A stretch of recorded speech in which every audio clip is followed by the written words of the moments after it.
Thank you, Pete. Thank you, panellists. Now, when we organise these summits every year, everyone's clamouring over being the last speaker of the first day, and Ted O'Brien, we were just chatting about that before, won the lucky prize, and he'll be up here now to close out proceedings. Can you please make him welcome? Thank you.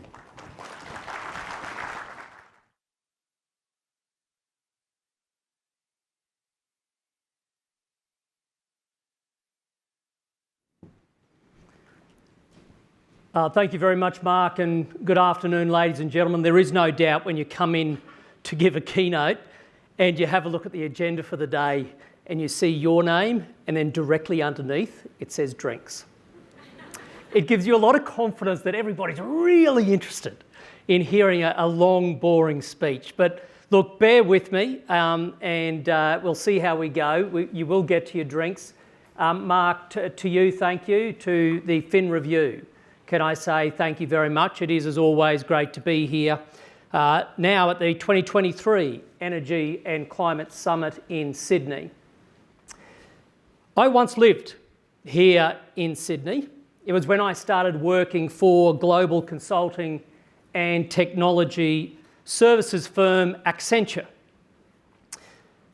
I spent over a decade with Accenture, working across Asia, mainly on M&As, joint ventures and other sorts of deals. But my entry point to the firm was here in Sydney as part of their strategy consulting practice. I interviewed for the role just over the bridge in North Sydney.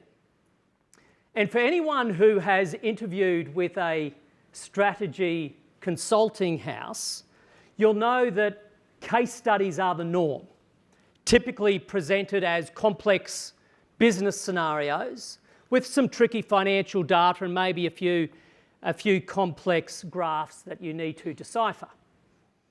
That's what I expected with Accenture. And I was partly right, for they did give me a case study, but much to my surprise, it came in the form of just one question, verbally put by the lead partner, who asked, how many tennis balls are there in Australia? That's it, full stop. He told me that I can use the whiteboard, but he made it crystal clear his expectation was that I would come to a specific number. I passed the interview and started with the firm. It was sometime later that I asked that partner about the case study. And he explained that what he was really testing was my ability to correctly define the problem that needed to be solved. The case study he had given me was ultimately a supply chain case study. Tennis balls are made of rubber. Rubber lasts a long time.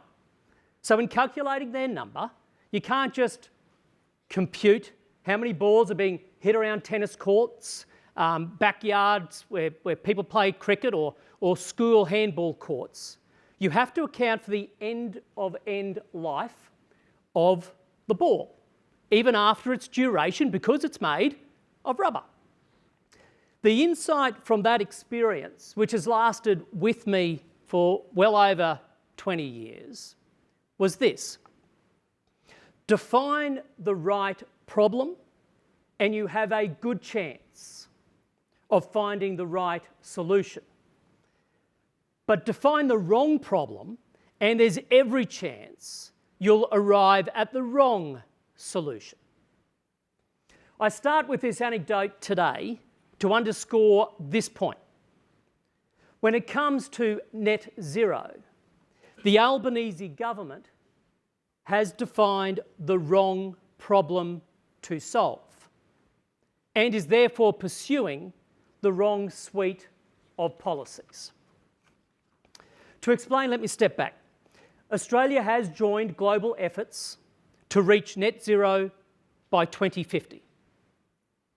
While this is a bipartisan pursuit, it doesn't mean there's only one way to get there. As the next federal election draws near, the Australian people will be presented with two alternative pathways to net zero. One Labor, one Liberal. One Labor Green and one Liberal National. The pathway Australia ultimately chooses will determine the sort of country that we become. Such is the importance of climate and energy to our nation's security, economy and social well-being. Choose the right pathway and Australia will be rich, strong and fiercely independent. Choose the wrong pathway and Australia will be poor, weak and dependent on foreign powers whose interests may not align with our own. This is a genuine fork in the road moment for our nation. So, having signed up to achieve net zero, what problem needs to be solved? At its core, it is to reduce greenhouse gas emissions while accounting for constraints, including economic, environmental, engineering and other complexities. But the Albanese government has failed to define the challenge of net zero as such. Take the electricity sector, for example. When you hear the Prime Minister or the responsible portfolio minister speak about electricity in the context of net zero, it's clear that the core problem they seek to address is getting more renewables into the grid. It's to get maximum renewables on that grid. This explains their target of 82% renewables by 2030 and nearly 100% thereafter. It explains why they support the premature closure of baseload power stations, reducing the supply of gas, dismissing abating technologies like carbon capture and storage, and denying the potential value of zero emissions nuclear energy. This renewables only approach not only defies economics and engineering, but it actually sets renewables up to fail, not succeed. For renewables to succeed in light of their intermittency, they need to be firmed up by complementary technologies. For net zero to be achieved in the electricity sector, the real problem to be solved is to reduce emissions while keeping prices down and lights on. And this requires a balanced mix of complementary technologies, each playing their own unique role. It follows, therefore, that we need not the maximum amount of renewables, but the optimum amount. Ladies and gentlemen, we're fast approaching half-time in this term of Parliament, where the Albanese government has, for the first time in nearly a decade, had the opportunity to run with the ball.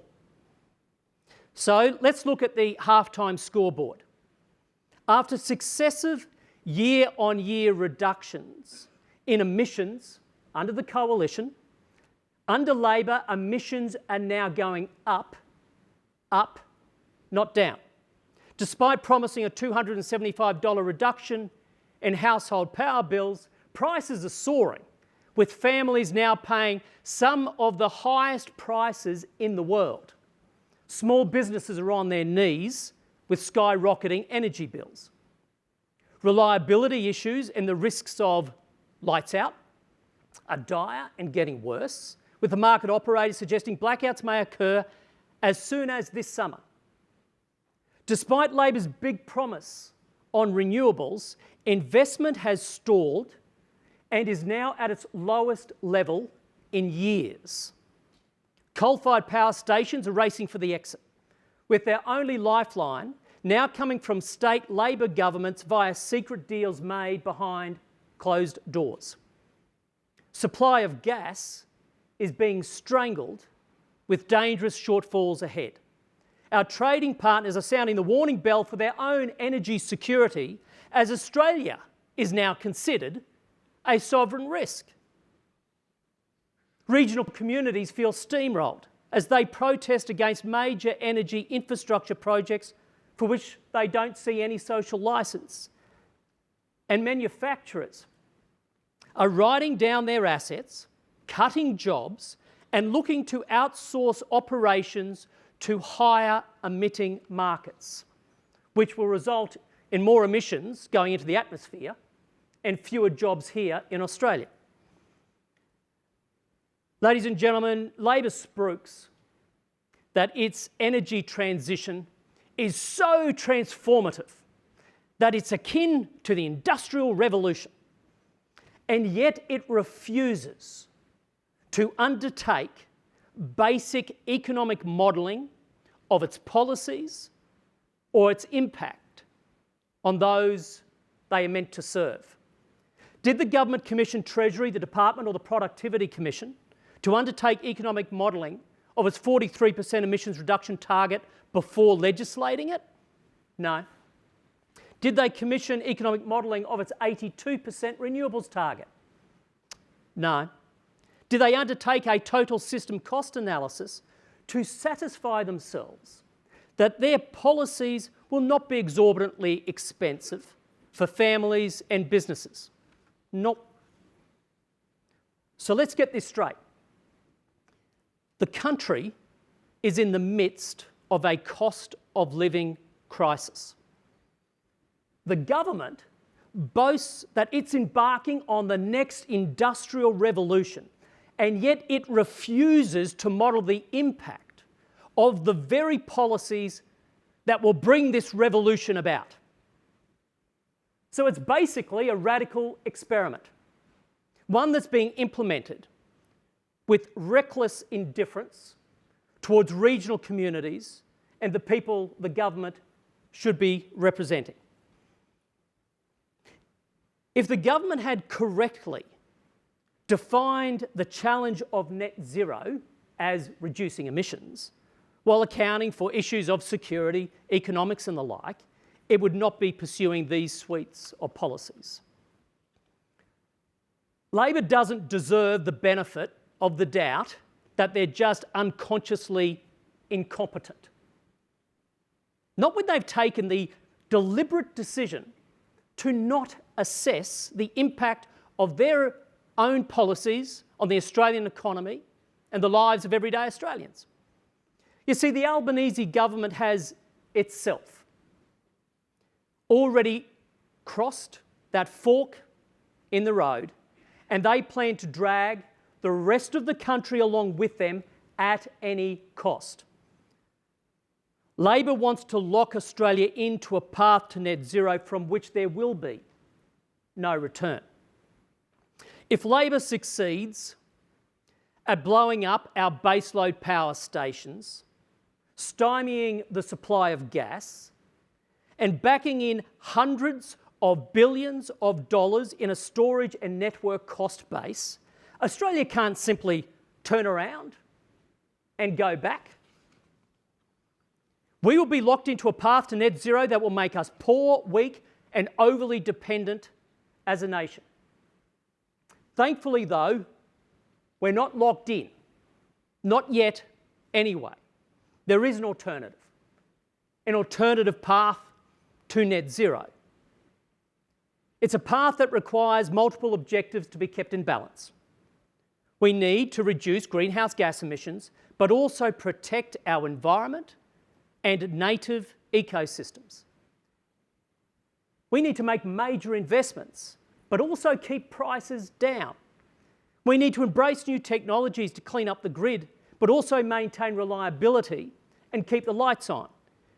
We need to build new energy infrastructure, but also respect the communities we are asking to host them.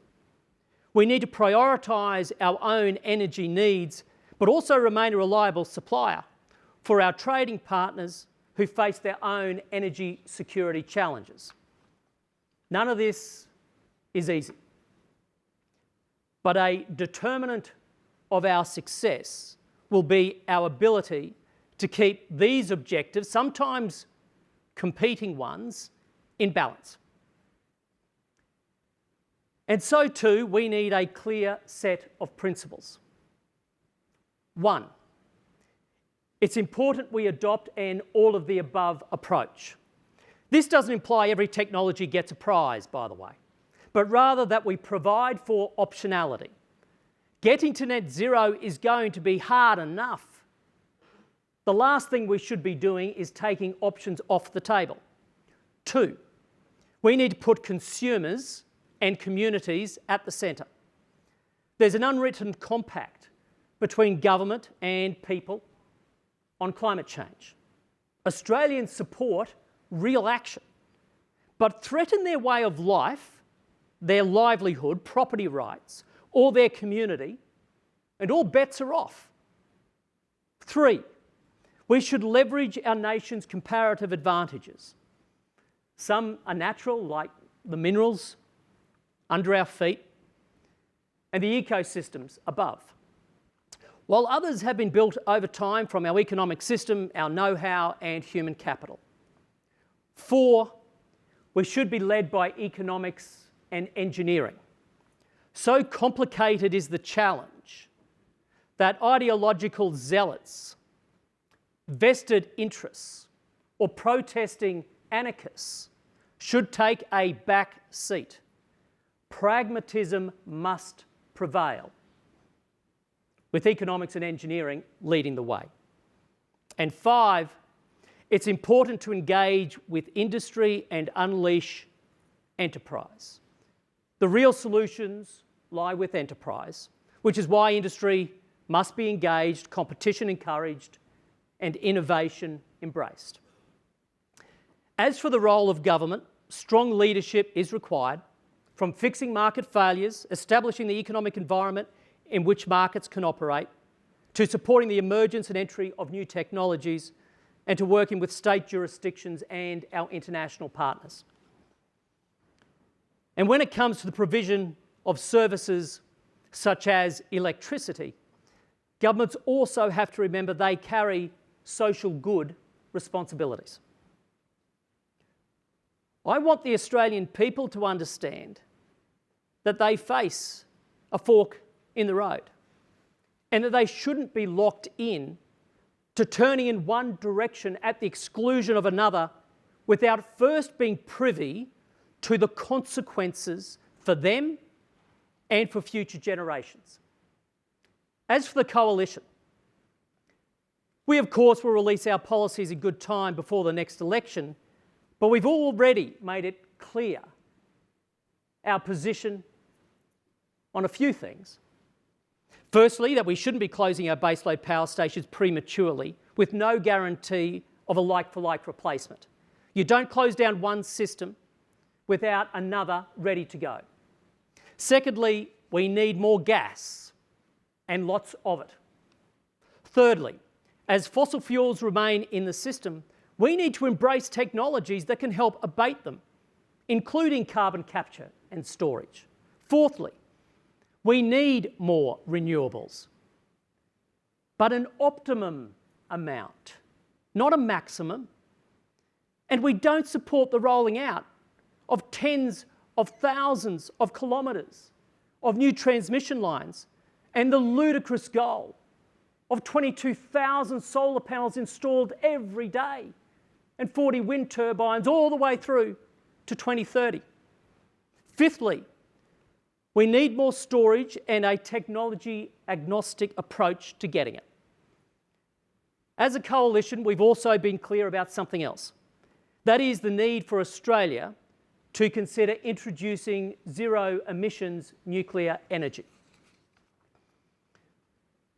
We need to be humble enough as a nation to learn from others, especially those who are decarbonising their economies while balancing strategic economic and social interests. Over recent years, I have personally visited and sat down face-to-face with energy experts in 8 countries across Europe, Asia and North America. Next month, I'll be visiting the United Kingdom, and the month after that, the United Arab Emirates. A conclusion I have drawn as a result of this work is that Australia cannot reach net zero without next generation zero emissions nuclear energy. Or to put it more candidly, no nuclear, no net zero. It just can't be done. 32 countries in the world today use nuclear energy, and another 50 are introducing it for the first time or looking to do so. But Australia is left out. In fact, we're the only country in the G20 with a blanket ban on even considering zero emissions nuclear energy. Less than a fortnight ago, energy ministers and heads of delegations from Bulgaria, Canada, the Czech Republic, Estonia, Finland, France, Ghana, Hungary, Japan, Korea, Poland, Romania, the Netherlands, Slovakia, Slovenia, Sweden, Turkey, Ukraine, the United Kingdom and the United States of America met in Paris to discuss zero emissions nuclear energy. This is less than a fortnight ago. In their joint communique, they commended, and I quote, the solidarity expressed by Canada, France, Japan, the United Kingdom, the United States during the G7 meeting in Sapporo, Japan in April 2023, in supporting nuclear energy as a means to provide affordable energy that reduces dependence on fossil fuels, helps address the climate crisis, provides jobs and growth, strengthens global energy security while providing baseload energy and grid flexibility. So what is it that Anthony Albanese and Chris Bowen know that these other countries don't? Among these nations are our closest allies. They are countries that understand the economics and engineering of nuclear energy far better than we in Australia do. For reasons of geopolitics, energy security, climate change, energy affordability, jobs and economic growth, these countries have just, within the last fortnight, issued an international call to action for the embrace of zero emissions nuclear energy, an international call to action that has fallen on deaf ears here in Australia. In fact, our government, the Albanese government, mocks the idea. As our own emissions rise, our energy prices go through the roof, the reliability of our own supply falls, and our manufacturers write down assets, shrink workforces and offshore their operations, our government is refusing to even contemplate giving Australia the option to consider zero emissions nuclear energy.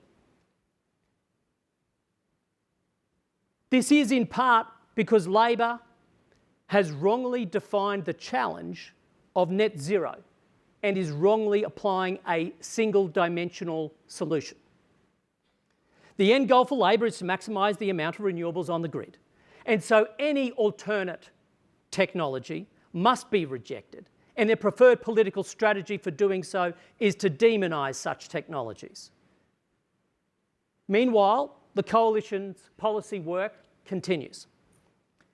And unlike Labor, we are assessing zero emissions nuclear energy as part of Australia's future energy mix, with consideration for new and emerging nuclear technologies, Generation 3+ and beyond.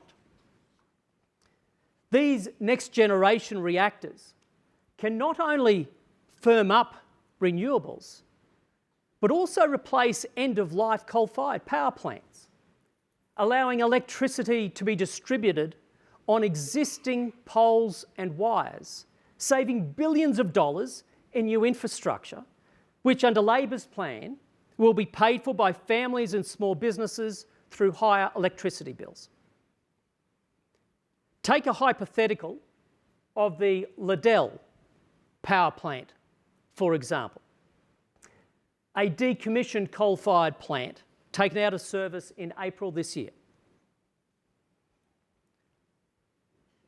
Reports from last year suggested that the Liddell plant was offering a maximum capacity of around 1.2 gigawatts to the spot market, enough to power around 1 million homes. If Australia had been open to zero emissions nuclear energy, the plan to replace Liddell may well have been to install 4 300 megawatt small modular reactors, or maybe 1 1.2 gigawatt or 1.1 gigawatt large reactor. Both options deployed as Gen 3 Plus technologies, and either could fit on the existing site and leverage existing infrastructure. If we're to learn from other countries, this would have been the optimal approach to reducing power prices and keeping the lights on, while also putting us on a credible pathway to meeting our emissions reduction targets. Next generation nuclear options include micro-reactors, small modular reactors, and large reactors. Across the world today, there are already 11 large Gen 3 Plus reactors fully commercialised and operating, with a further 16 in advanced stages of construction. And this excludes the recently announced plans of France, UK, Sweden, Poland, the Czech Republic, and many other nations to build Gen 3 Plus reactors as quickly as possible.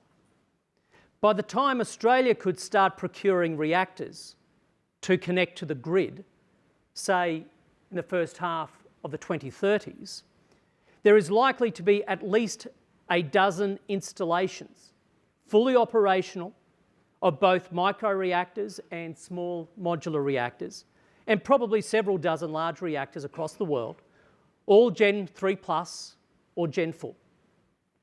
In other words, there will be a suite of next-of-a-kind Gen 3 Plus and Gen 4 reactors, fully commercialised and operational, from which Australia would be able to choose. In conclusion, ladies and gentlemen, the Albanese government has wrongly defined the challenge of net zero by making it all about pouring more renewables onto the grid. This flawed definition leads to a false binary choice between renewables on one hand and non-renewables on the other, effectively pitting complementary technologies against each other. There is a binary choice to be had, however. Indeed, there's a fork in the road. And it will be a choice between alternative pathways to net zero, to solving the problem of reducing emissions while balancing strategic, economic, social and other interests. Labor is trying to lock Australia in to a net zero pathway that will leave our nation poorer, weaker and more dependent on foreign powers. The coalition will be offering an alternative path that will make Australia richer, stronger and more fiercely independent in a very volatile Indo-Pacific. Thanks very much for your time. Thank you, Ted. Look, I'm conscious that you've come all this way. I might just throw in 2 quick questions, but I'm also conscious that the bar is there waiting and the drinks are getting warm. They're still cold, I promise you. I'll be quick. Yeah. Look, it was a big focus of your speech on nuclear power. We've had people today, you know, the Rita from Westinghouse talking about small modular reactors. Yeah. Quite clearly, the coalition has made it clear that they support nuclear power as a way to get to net zero. I guess the big question is, will a future coalition government commit to overturning the 1998 ban on nuclear power? Or is it one of those things where it's never going to get off the ground unless you have full bipartisan support? I think there's a couple of questions in there actually, Mark, not just one. There is no doubt in order for Australia to join so many of our allies in becoming a civil nuclear player, the ban needs to be lifted. Right. So that's an absolute Will you guys do it? certainty. So what was the next? Will you guys do it? So while we haven't released our policy, I think it's pretty clear that we have every intention to be seriously looking at nuclear energy. Why? As I said in my formal address, the only way we're going to get to net zero is with its inclusion. And if you take that and then you go the next step and say, well, does that mean you will need the moratorium lifted? Mm-hmm. Of course, absolutely. Mm-hmm. Lifting the moratorium will be a prerequisite if Australia is to become a civil nuclear player. I guess the supplementary question to that is, can you do it without the support of Labor? Well, assuming that the Greens will oppose it and they'll side with Labor. Well, I mean, I find it hard to discriminate between Labor and the Greens at the moment, but that's probably a part of a different conversation. Once we announce our policy, I'm sure there's going to be a million questions like that. Where my focus is, Mark, right now, which is why we've been studying this stuff so comprehensively, is we've got to get the plan right, the strategy right. You know, I mean, I'm a big believer that structure follows strategy, right? And so instead of looking at the constraints, a political constraint, which is a fair one that you raise, of saying, hey, how many people might be in the Senate versus the House? That's not the starting point. I think the starting point is we have a mammoth challenge ahead of us as a country. What's the right strategy for Australia to decarbonise while staying a strong, rich, fiercely independent country? Now, once we nail that strategy, we put it in a policy and we take it to the Australian people. Now, the machinations of a Senate and a House of Reps, as important as it is, that's not driving our thinking. What's driving our thinking is getting the policy right. Right, but it sounds like you would be seeking a mandate at the next election. And if you got that, then you'd turn around and say, well, we've got a mandate. We took this to the election. We want to overturn the ban. If we were to produce a policy as such, of course, we'd be going to the people. Mm-hmm. And that's why we haven't kept this a secret, right? And it's part of why I haven't been shy in beating up on the Albanese government on how much they do keep secret and they refuse to do economic modelling because they don't want it to be transparent. Mm-hmm. We've been very open from the get-go, saying we are looking at zero emissions nuclear energy, and we've had a national conversation about it, and the Fin, as well as others, have been great in hearing both sides of that debate. We know that those countries that have a substantial amount of nuclear energy are also delivering lower power prices. They've cracked something here. As a country right now, it's illegal for us to be contemplating it, which is daft. I think it's contradictory to a free trading liberal democracy. And so, of course, that inherent contradiction would have to be resolved as a prerequisite if we were to become a civil player. No worries. Just one more quick one. Obviously, you're saying that you commit to maintaining an optimum amount of renewables. Is 82% renewables by 2030 an optimum amount? I think the government's 82% plan is lunacy because they never modelled it. Right. I mean, when we went through Parliament, all this is in Hansard, and they were talking about their 43% emissions reduction and 82%, we were putting to them, can you please model it? Just give it to Treasury or give it to the department if you want. How about the Productivity Commission to see the impact on regional communities? We even put up a motion in that regard. They refused, right? I think the problem we have is the government has set this target of 82%. They haven't modelled it. They're falling short and they're getting desperate. And it's human nature. You get desperate, you do foolish things. I think they are going to be desperate to achieve the 82% renewable target by 2030, when that, in fact, shouldn't be the end goal, which is why I make the point. Our objective shouldn't be a maximum number of renewables, but rather an optimum. So that sounds like that number could be changed if you guys win office next year. Well, again, we're doing a lot of our own work at the moment to understand what is that right mix. I don't. You can't put a figure on it. You can't say 66 or 70 or whatever. Well, it's only you and me talking. Like, you'll keep it a secret. Oh, right? yeah. We won't say it. So no, I won't be doing that. No, not today anyway. So, but of course, what we're looking at is a mix, right? And renewables are an important part of it. And this is the irony, I think, of Labor's approach. I think they genuinely are setting renewables up for failure. And I think we're starting to see that right now. We're starting to see the pushback in communities. We're starting to see a fall in investment. What the government's done to the gas industry is disgraceful and has heightened sovereign risk for our country. Now, I'm an old deal guy, so I've done a lot of international M&A and JV work. Sovereign risk is called sovereign for a reason. It's about a country. Right now, the world is looking at Australia, looking at the interventions in gas, and I think that is going to have an impact also on renewables investment. Unfortunately, Australia is not the secure, certain country we used to be, and that is a big problem when it comes to all aspects of inbound FDI. Okay. On that positive note, we might finish up. Ladies and gentlemen, please thank Ted O'Brien. Thank you very much. Thank you. Thanks, Ted. I'll just wrap up. Thank you.